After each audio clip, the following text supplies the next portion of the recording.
We here at the Sports History Network proudly partner with 26 podcasts, all revolving around the history of sports. But did you know that many of our hosts were sports history authors way before they started their shows? It's true. We've got Joe Ziemba, host of When Football Was Football, Joe Zagurski, host of Pro Football in the 1970s, Mark Morthier, host of Yesterday's Sports, Tommy Phillips, host of Lombardi Memories, and Scott Adamson, co-host of From the 55-Yard Line. All these authors have many books for you to choose from. To check them out, go to our website at sportshistorynetwork.com/sportshistorybooks. Pick up your copy today. Soundtrack provided by Kevin MacLeod of filmmusic.io. This podcast is part of the Sports History Network, your headquarters for the yesteryear of your favorite sport. You can learn more at sportshistorynetwork.com.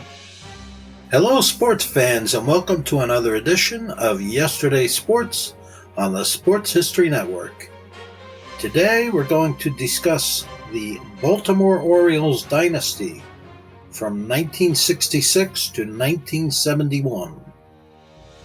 From their very first year as a Major League Baseball team in 1901, then playing as the Milwaukee Brewers, the St. Louis Browns were known for one thing: losing. From 1901 to 1953, the Browns had only 12 winning seasons and won only one pennant in 1944. Things did not improve when the team moved to Baltimore and changed its name to the Orioles in 1954. The team's losing ways continued until 1960, when they had their first winning season since 1945. In 1961, the Orioles finished the season with a 95-67 record, their second best record in franchise history. After an off year in 1962, the team rebounded and had a winning record in 1963, 64, and 65. The 1964 team finished the season with an impressive 97-65 record, just 2 games behind the first place New York Yankees. Third baseman Brooks Robinson won the American League MVP award. By 1966, Baltimore had some of the best players in baseball on their team. Brooks Robinson, who had been with the team since 1955, was perhaps the best fielding third baseman in the game. At first base, they had the 6'4", 245-pound John Boob Powell. The Birds also had shortstop Luis Aparicio and pitchers Dave McNally and Jim Palmer. But without a doubt, the Orioles' best player was right fielder Frank Robinson, whom the Orioles had acquired from the Cincinnati Reds during the offseason. Robinson won the 1966 Triple Crown and the MVP award. Manager Hank Bauer also knew a thing or two about winning. Bauer won 7 World Series rings as a former right fielder for the New York Yankees. Baltimore finished the season in first place with a 97-63 record, their best record in franchise history. They would now face the Los Angeles Dodgers in the World Series. And it was no contest as the Orioles swept the Dodgers in 4 games. So dominating was the Orioles' pitching that the Dodgers scored only 2 runs in the 4 games. It took 66 years, but the Orioles were finally the world champions. As it often seems to happen with World Series participants, the following season didn't go well for the Orioles or the Dodgers. After finishing the 1967 season with a dismal 76-85 record, the Birds, under the leadership of new manager Earl Weaver, bounced back with a 91-71 record in 1968. but they had to settle for second place. The 1969 Orioles proved to be one of the best teams in Major League Baseball history. Baltimore finished the regular season with a 109-53 record, and then made short work of the Minnesota Twins in the American League Championship Series, sweeping them 3-0. Pitcher Mike Cuellar won the Cy Young Award. Baltimore would face the underdog New York Mets in the World Series.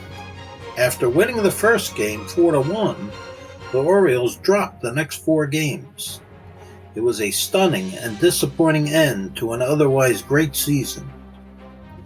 But the Orioles came back strong in 1970, winning their division with a 108-54 record.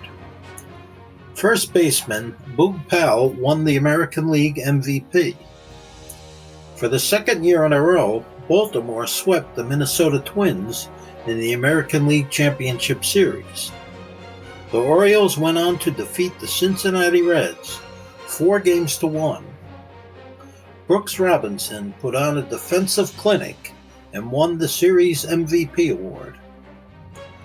The 1971 Orioles picked up right where they left off in 1970 with another impressive season of 101 wins and 57 losses. The team had what many consider to be the most impressive pitching staff in league history.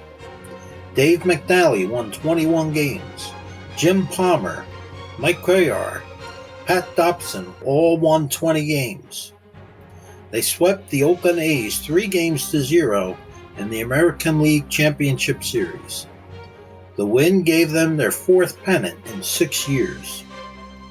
But they lost the World Series to the Pittsburgh Pirates 4-3 in what many consider to be one of the best World Series ever played. The Orioles continued winning from 1972 to 1985 and never had a losing season during that time. They won another American League pennant in 1979 and another World Series in 1983. But few could argue that the Orioles' best teams played from 1966 to 1971. That concludes our podcast for today. Thank you for listening, and God bless. This podcast is part of the Sports History Network, your headquarters for the yesteryear of your favorite sport. You can learn more at sportshistorynetwork.com.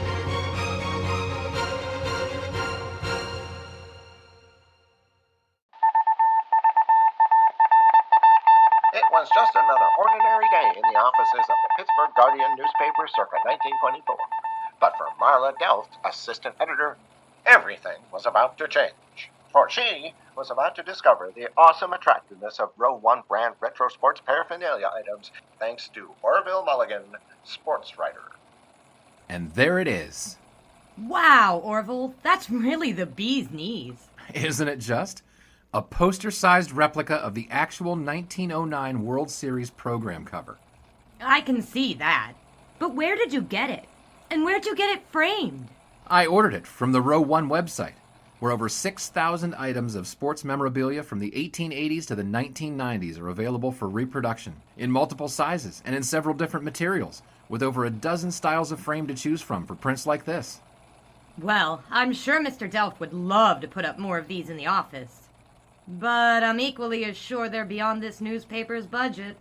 Not at all, my dear Marla. See for yourself. Go to sportshistorynetwork.com/row1. sportshistorynetwork.com/row1. Oh my, these are good prices. Oh, and look at this stuff. Oklahoma-Nebraska football, college basketball art, Michael Jordan items. And so it retro was that sports Marla Delft advertisement discovered the clapboards. splendiferous magic of Row 1 sports memorabilia, arts, and prints. You can too by visiting sportshistorynetwork.com/row1. That's ROW1 today for access to the full Row 1 catalog of gallery prints and gifts like t-shirts, long-sleeve shirts, telephone cases, coffee mugs, blankets, pillows, towels, and even shower curtains. Act today for a 15% discount off all prints with coupon code SHN15 and 20% off all other items with coupon code SHN20 at checkout. And keep your dial locked to the Sports History Network for the exciting chronicles of the 1920 sports world in Orville Mulligan, Sports Writer. Coming soon.